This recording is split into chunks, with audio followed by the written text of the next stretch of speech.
주님 가르쳐 주신 기도 하겠습니다.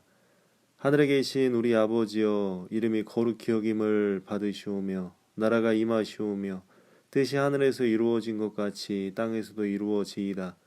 오늘 우리에게 일용할 양식을 주시옵고 우리가 우리에게 죄 지은 자를 사하여 준 것 같이 우리 죄를 사하여 주시옵고 우리를 시험에 들게 하지 마시옵고 다만 악에서 구하시옵소서. 나라와 권세와 영광이 아버지께 영원히 있사옵나이다. 아멘.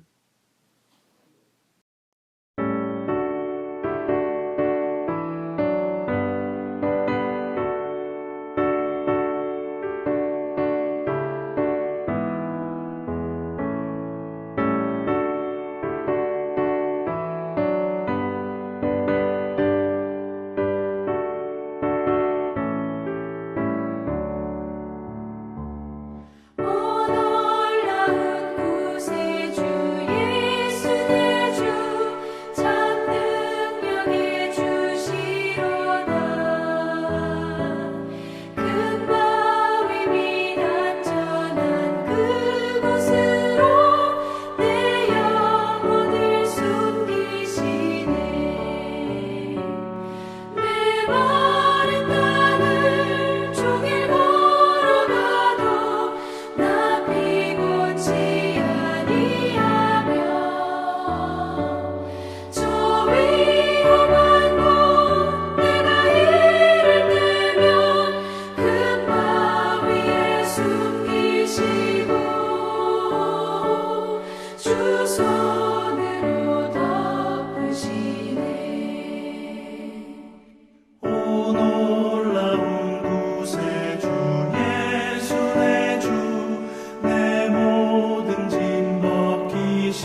이날 새벽에 함께 보실 하나님의 말씀은 시편 143편 말씀입니다. 시편 143편 12절 말씀 봉독하도록 하겠습니다. 주의 인자하심으로 나의 원수들을 끊으시고 내 영혼을 괴롭게 하는 자를 다 멸하소서. 나는 주의 종이니이다. 아멘. 시편 143편도 다윗의 시라고 이렇게 기록되어 있습니다. 시편의 많은 부분을 다윗이 지었는데요. 오늘 아침에 함께 보실 시편 143편도 다윗이 지은 그러한 시편입니다. 다윗이 살아가면서 여러 가지 어려움들을 겪고 또 그것을 신앙인답게 해결하는 그러한 모습을 저희들이 봐왔습니다. 오늘 본문의 말씀도 마찬가지로 어려운 가운데서 어떻게 하나님을 붙들고 있는지 다윗을 통해서 그러한 은혜를 함께 누리는 그러한 시간이 되었으면 좋겠습니다. 먼저 143편 1절 시작에 보면 이렇게 시작을 하고 있습니다. 여호와여 내 기도를 들으시며 내 간구에 귀를 기울이시고 기도를 들으시며 간구에 귀를 기울여 달라고 이렇게 시작을 하고 있습니다. 비슷한 말을 반복을 한다는 것은 강력하게 요구하는 그러한 다윗의 심정이 담겨져 있다는 것이죠. 그런데 재미있는 사실은 2절에 이러한 표현이 있습니다. 주의 종에게 심판을 행하지 마소서. 주의 눈앞에는 의로운 인생이 하나도 없나이다. 얼핏 이 말씀만을 본다면 조금 어려운 부분이 있습니다. 그것은 뭐냐면 이렇게도 받아들일 수 있다는 것이죠. 의로운 인생이 없기 때문에 누구나 다 잘못했습니다. 그러니까 하나님께서 저를 도와주셔야 됩니다. 이렇게 받아들일 수 있다는 것이죠. 어차피 인생이라는 것이 의로운 사람이 하나도 없다. 그렇기 때문에 나 또한 잘못을 했어도 뭐 어쩔 수 없지 않느냐. 이러한 말로 받아들일 수도 있는 그러한 여지가 있는 그러한 말이라는 것이죠. 그러나 분명히 저희들이 기억해야 되는 것은 의로운 인생이 하나도 없다는 것은 그렇기 때문에 내가 당당하다는 의미가 아니라 의로운 인생이 하나도 없다는 것은 모두 다 죄인이라는 것이고 또 모두 다 죄인이라는 것은 하나님의 도움이 아니면 살 수 없다는 그러한 것을 의미를 한다고 보는 것이 맞는 그러한 해석이라 생각합니다. 다시 말해서 의로운 인생이 하나도 없다는 것은 죄인이라는 것이고 죄인이라는 것은 항상 하나님을 필요로 하는 그러한 존재라는 것. 그래서 다윗의 신앙은 여기에서 출발을 하고 있다는 것이죠. 신앙인이라는 것은 다른 존재들이 아닙니다. 신앙인은 자기가 의롭지 않다는 것을 깨닫고 그래서 하나님의 도움을 필요로 하는 사람들, 그 사람들을 신앙인이라고 이렇게 일컬게 된다는 것이죠. 다시 말해서 자기가 죄인임을 자각한 사람에게 비로소 복음이 필요한 것이고 또 비로소 하나님 안에서 살아갈 수 있는 그러한 은혜가 있게 된다는 것이죠. 세상에 많은 사람들은 자신을 죄인으로 인식하지 않습니다.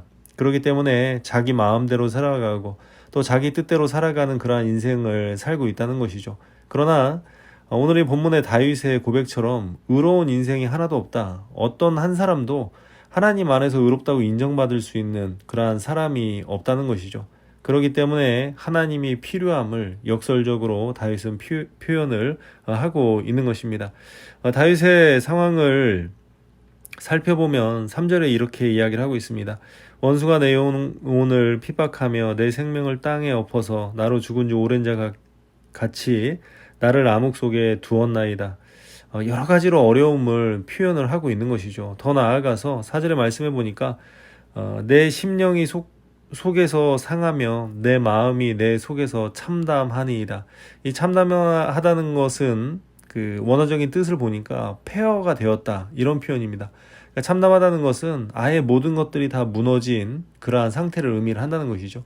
다윗이 처해져 있는 상황이 얼마나 암울하고 암담한지 이러한 다윗의 이러한 표현들을 통해서 다윗이 처해져 있는 상황이 결코 좋지 않고 또 굉장히 어려운 그러한 상황임을 짐작할 수 있습니다.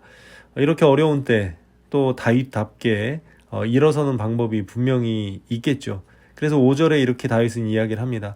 내가 옛날을 기억하고 주의 모든 행하신 것을 읊조리며 주의 손이 행하는 일을 생각하고 이렇게 표현을 하고 있습니다. 먼저 이 다윗을 보니까 옛날을 기억한다 이런 표현을 쓰고 있습니다. 이 옛날을 기억한다는 것은 여러 가지 의미가 있겠죠. 이스라엘 백성들에게 하나님께서 행하셨던 큰 일을 행하셨던 그러한 옛날일 것이고, 또 하나는 다윗 스스로도 하나님께서 자기 인생 속에서 행하셨던 큰 일들이 있지 않습니까? 목동이었을 때 사무엘을 통해서 기름 부음을 받고, 또 기름 부음을 받은 후에 저희들이 잘 아는 골리앗과의 그러한 싸움에서 승리를 거두는 놀라운 일을 경험을 하지 않습니까?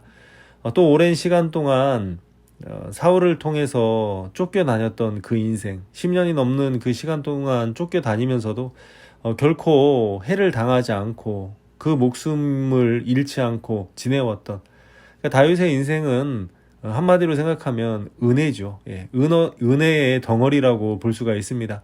한순간도 하나님의 은혜가 아니면 살 수 없었던 그 인생을 살아오지 않았겠습니까? 그렇기 때문에 다윗이 옛날을 기억한다는 것은 이스라엘에게 행했던 그 일들, 또 다윗 자신에게도 행하셨던 하나님의 그러한 일들, 그러한 것들을 기억한다는 것이죠.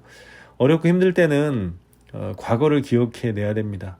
하나님께서 나에게 행하셨던 그 일들, 그것을 끄집어내는, 지금 당장 이 어려움을 이길 수 있는 힘은 없지만 이제 그 힘을 얻기 위해서, 하나님의 은혜 가운데 들어가기 위해서 옛날에 하나님께서 행하셨던 그러한 은혜들을 끄집어낼 수 있는 그러한 은혜가 있어야 된다는 것이죠. 그래서 다윗은 옛날을 기억하고 이렇게 이야기를 하고 있죠. 또 더 나아가서 주의 모든 행하신 것을 읊조리며, 옛날을 기억한다는 것이 과거라면 모든 행하신 것을 읊조린다는 것은 현재 내가 하나님을 고백하는 그러한 것을 의미를 하는 것이죠. 지금 처해져 있는 상황과 환경을 본다면 무엇인가를 할 수 있는 그러한 상황이 아니라는 것이죠. 그러나 이제 자신의 그 입술을 통하여서 하나님께서 행하셨던 그 은혜들을 기억할 뿐만 아니라 자신의 입술을 통하여서 고백해내는, 이것은 이제 현재가 되겠죠. 그리고 더 나아가서 주의 손이 행하는 일을 생각하고, 이거는 미래적이라고 볼 수 있으리라 생각합니다. 다시 말해서 옛날에 주셨던 은혜를 기억하고 그 은혜를 지금 곱씹으며 이제 그것을 바탕으로 앞으로 하나님께서 행하실 큰 일들을 생각할 수 있는 것, 다윗이 어려움을 극복해내는 그러한 은혜가 바로 여기에 있으리라 생각합니다. 저희들도 그렇지 않을까 생각합니다. 하나님께서 함께 해주셔서 여기까지 왔고, 또 지금 현재 내가 할 수 있는 것은 그러한 하나님을 내 입술로 고백하고, 또 그렇게 입술로 고백하면서 이제 믿음을 통하여서 하나님께서 행하실 일들을 생각하는 것, 이것이 다윗이 어려움을 이겨냈던 방법이고, 또 어려움을 겪고 있는 저희들이 이것을 이겨낼 수 있는 힘이 여기서부터 비롯되리라 생각을 합니다. 그러면서 이제 계속적으로 이제 다윗의 고백들이 이제 기록이 되어 있는데요. 그 내용을 살펴보면 주를 향하여 손을 펴고 내 영혼이 마른 땅같이 주를 사모하나이다. 주를 향하여 손을 편다는 것은 이제 하나님의 은혜가 아니면 안 된다는 그러한 믿음의 고백인 것이고, 또 내 영혼이 마른 땅같이 주를 사모한다는 것은, 마른 땅은 항상 비를 구하는 것 아니겠습니까? 다른 말로 하나님의 은혜만을 구하는 그러한 간절한, 또 기다리는 그러한 다윗의 모습을 볼 수 있다는 것이죠. 그렇게 다윗은 계속적으로 하나님 앞에 요구하면서 이야기를 하고 있습니다. 여호와여 속히 내게 응답하소서. 내 영이 피곤하나이다. 주의 얼굴을 내게서 숨기지 마소서. 내가 무덤에 내려가는 자 같을까 두려워하나이다. 정말로 어려움에 처해 있기 때문에 하나님의 도움의 손길이 빨리 임하지 않으면 정말로 견뎌낼 수 없는 다윗의 형편을 다시 한번 하나님 앞에 이야기를 하는 것이죠. 그러면서 이제 8절부터 이제 이야기를 합니다. 아침에 나로 하여금 주의 인자한 말씀을 듣게 하소서. 이 아침이라는 것은 새벽, 또 뭐 빠른 이러한 응답으로도 볼 수가 있고, 어둠이 물러가고 새로운 소망이, 또 빛이 시작되는 그러한 것들로 이해를 할 수가 있다는 것이죠. 어쨌든 간에 다윗은 하나님 안에서 그 은혜를 기억하고, 또 그 은혜를 고백하고, 또 하나님께서 행하신 일들을 생각하면서 이제 이 모든 일들이 빨리 속히 이루어지기를 바라는 그러한 은혜를 하나님 앞에 구하는 것을 볼 수가 있습니다. 그러면서 이제 계속 쭉 이렇게 진행을 하고, 마지막에 이제 다윗의 고백을 보면 이렇게 고백을 하고 있습니다. 주의 인자하심으로 나의 원수들을 끊으시고 내 영혼을 괴롭게 하는 자를 다 멸하소서. 나는 주의 종이니이다. 서두에 말씀드렸던 것처럼 의로운 인생이 하나도 없다고 고백했던 그 다윗이 당당할 수 있었던 이유, 오늘 본문의 말씀 12절의 말씀처럼 나는 주의 종이니이다. 이 종이라는 것은 철저하게 주인에게 예속된 그러한 것을 의미를 하는 것이죠. 주인에게 속하여졌다는 것은 주인의 것이라는 것. 그렇기 때문에 주인의 철저한 보호를 받고 또 그 말씀에 순종할 수밖에 없는 자신, 자기 자신이 하나님의 것이라고 고백을 하는 것입니다. 그렇기 때문에 자기는 하나님 안에서 은혜를 누릴 수 있다고 이렇게 고백을 하는 것이죠. 신앙인의 당당함은 다른 것이 아닙니다. 다른 사람도 다 죄를 졌기 때문에 저희들이 당당한 것이 아니라 내가 하나님의 것이기 때문에, 내가 하나님의 종이기 때문에, 내가 하나님의 자녀이기 때문에 저희들의 당당함이 여기에 있다는 것이죠. 아무리 잘못해도 부모는 자식을 버리지 않습니다. 아무리 못나도 부모는 자식을 사랑할 수밖에 없는 것이죠. 저희들의 연약함과 부족함으로 인하여서 겪는 여러 가지 어려움이 있다 할지라도 저희들이 주의 종이고 하나님의 것이고 하나님의 속해였고 하나님의 자녀이기 때문에 저희들은 여전히 하나님으로부터 보호하심을 입는 그러한 인생을 살아갈 수 있으리라 생각합니다. 오늘 하루도 저희들은 세상 가운데 살아가지만 내가 누구인지, 저희들은 하나님의 자녀이며 또 하나님의 종이며 또 하나님의 백성임을 기억하고 살아간다면 오늘도 세상 가운데 하나님의 도우심을 덧입고 살아갈 수 있는 그러한 은혜가 있지 않을까 생각을 합니다. 오늘도 하나님의 도우심으로 승리하시는 복된 한 날이 되시기를 주님의 이름으로 부탁을 드리겠습니다. 기도하겠습니다.